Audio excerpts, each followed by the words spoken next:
মহারাষ্ট্রের মুখ্যমন্ত্রী নিয়ে ইতিমধ্যে দিল্লিতে বৈঠক। মহারাষ্ট্রের কে আসনে বসবেন মুখ্যমন্ত্রী পদে তা নিয়ে ইতিমধ্যে রাজনৈতিক জল্পনা চলছে।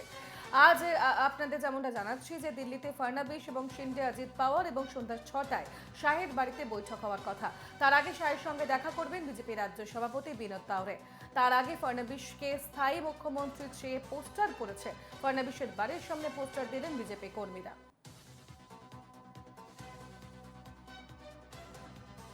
মহারাষ্ট্রের মুখ্যমন্ত্রী নিয়ে দিল্লিতে বৈঠক। মহারাষ্ট্রের কুর্সিতে কে বসবেন তা নিয়ে এই মুহূর্তে জল্পনা তুঙ্গে। আজ দিল্লিতে ফাড়নাবিস, শিন্ডে, অজিত পাওয়ার সন্ধ্যা 6টায় শাহের বাড়িতে বৈঠক হওয়ার সম্ভাবনা।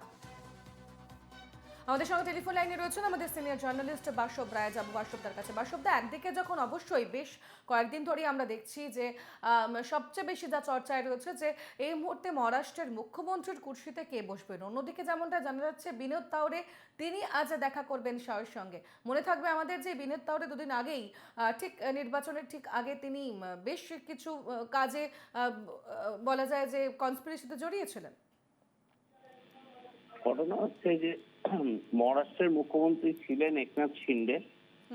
ভোট হয়েছে, ভোটে ব্যাপক মেজরিটি পেয়েছে মহাজোটী জোট। গতকাল একনাথ শিন্ডে একটা প্রেস কনফারেন্স করেছেন, সেখানে তিনি বলেছেন আমি মুখ্যমন্ত্রীর দাবিদার এই মুহূর্তে হচ্ছি না, যা এনডিএ বলবে, এনডিএ অর্থাৎ তিনি পরিষ্কার বলেছেন আমাদের পিতৃ সম আমাদের পরিবারের কর্তা অর্থাৎ এনডিএর কর্তা প্রধানমন্ত্রী নরেন্দ্র মোদী যা স্থির করবেন সেটা আমি মেনে নেব। সেই ক্ষেত্রে মনে করা হচ্ছে যে বিজেপির যিনি আগে 5 বছর মুখ্যমন্ত্রী ছিলেন দেবেন্দ্র ফডনবিস, তাকে এখন স্থায়ী মুখ্যমন্ত্রী চাই বলে বিভিন্ন জায়গায় পোস্টারও পড়ছে, তিনি মুখ্যমন্ত্রী হতে চলেছে। একনাথ শিন্ডে নতুন পরিস্থিতিতে যিনি এখনো মুখ্যমন্ত্রী, কেয়ারটেকার মুখ্যমন্ত্রী মহারাষ্ট্র, তার দাবি এখন একটু সরে এসছে।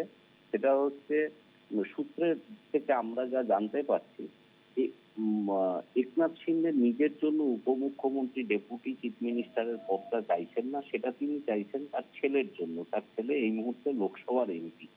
আর একনাথ শিন্ডে চাইছেন মহাজোটী যে জোট অর্থাৎ বিজেপি, এনসিপি এবং সেনা শিন্ডে, এই তিনটে দল, এই তিনটে দলের কোঅর্ডিনেটর তিনি হতে চাইছেন। এই হচ্ছে মহারাষ্ট্রের পরিস্থিতি এবং এতে কোনো সন্দেহ নেই যে দেবেন্দ্র ফডনবিসই মহারাষ্ট্রের পরবর্তী মুখ্যমন্ত্রী হচ্ছেন।